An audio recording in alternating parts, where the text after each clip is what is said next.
to the board, and I prepared this. It talks about the local coastal plan. It really is the local coastal program, which includes the plan and the implementing ordinance. So it's a little more complex than just a plan. It's also, in essence, the zoning ordinance to implement that. So it is more complex. It is more costly to prepare. In the city, they did their local coastal program, so they did the entire plan plus implementation program.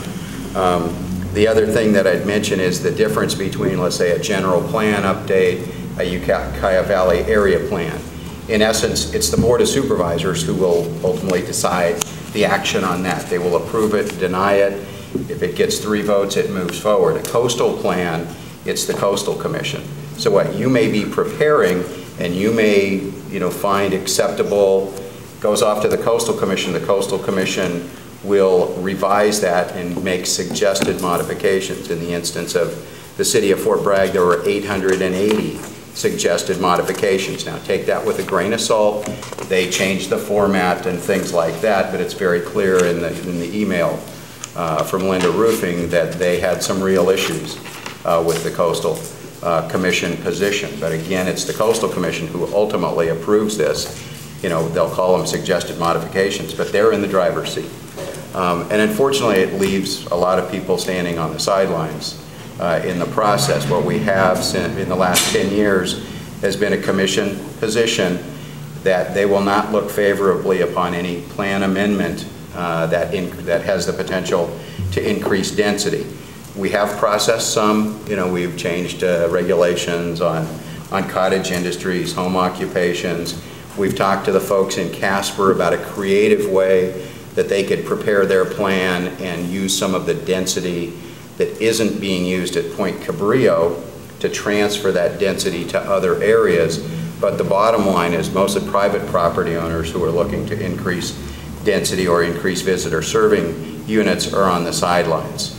I don't think anybody at the local level, is happy with that. It's not a fair system, but it's the reality.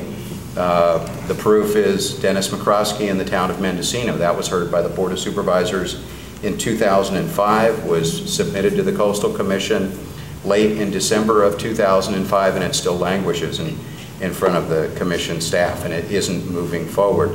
So moving these private amendments through the Board of Supervisors, if there's board support, hasn't resulted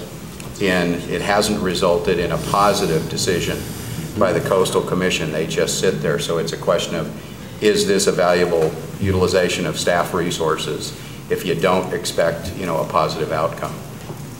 Ray, question in that regards. You mentioned one particular project languishing at the Coastal Commission. Obviously, there's no rule that says if no action is taken on it in a certain amount of time, it's automatically granted? No. Well then,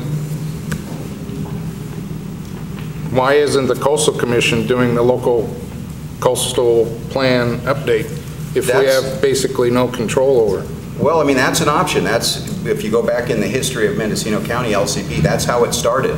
Was the Coastal Commission was preparing the plan for Mendocino County back in the 1970s. As I understand it, and this predates me, was that people saw what was coming out of the Coastal Commission, and it might have been Williams and Mosine was the consultant. I can't recall the consultant's name, but local folks were not happy with the result of that and said, we'll take it over. Now at that time, an LCP was a state mandate funded by the Coastal Commission. So we were able to receive hundreds of thousands of dollars over the course of many years in preparation of that local coastal program.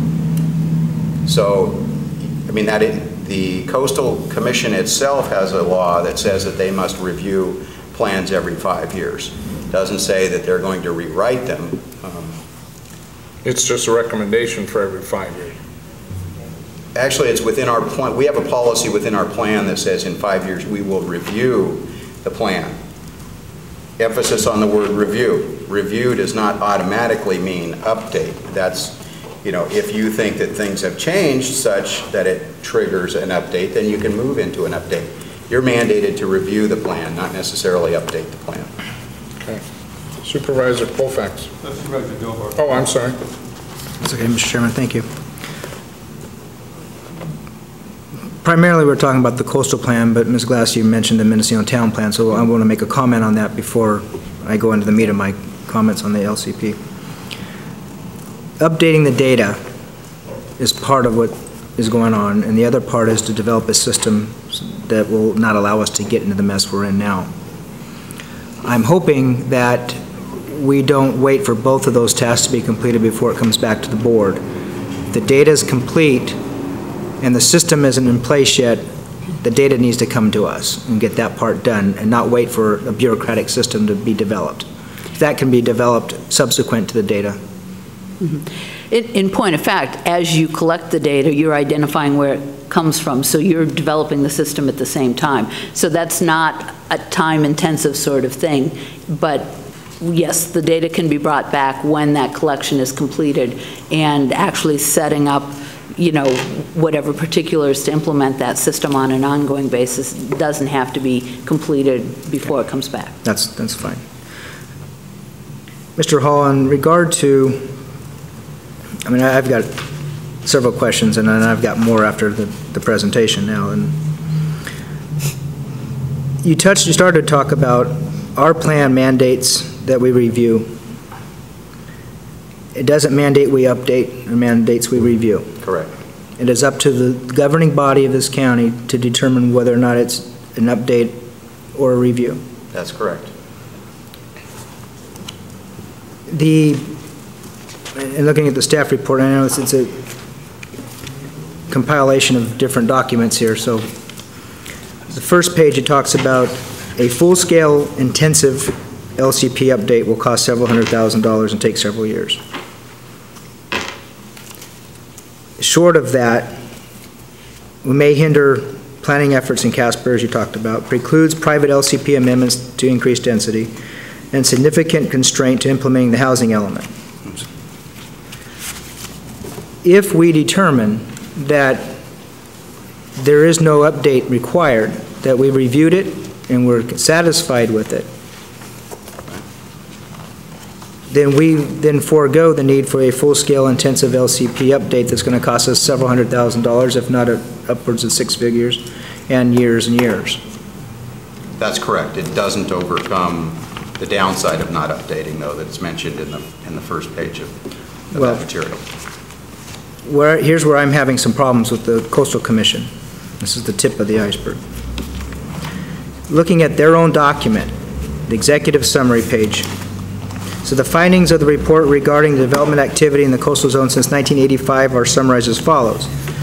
Number one, the new visitor serving units were less than anticipated.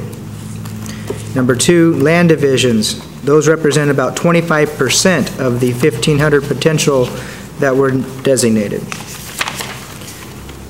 Number four talks about the Coastal Commission increased residential densities could result in the creation of approximately 43 additional parcels, but at the same time, land acquisitions by the state itself have eliminated nearly 80 parcels of a total development potential of approximately 120 residences. Their own document tells me that we haven't even hit. That's the county. The county prepared that. That's our document? Yes. Okay. Actually, Linda Roofing prepared it. All right, then I stand corrected. I thought this was theirs. Regardless, the data is the same. Not reviewed our review, right? The data is still the same, and we have not hit the thresholds of the original plan. So if we review this, and a logical person reviews this, says we haven't even hit the goals or the thresholds that we said we were going to hit in the original plan. So is it an update required? And if the body determines no, we've reviewed it as we said we would, as the plan mandates, we've accomplished that. This process has been going on for 10 years. Before I get to that part, one more point here. The letter in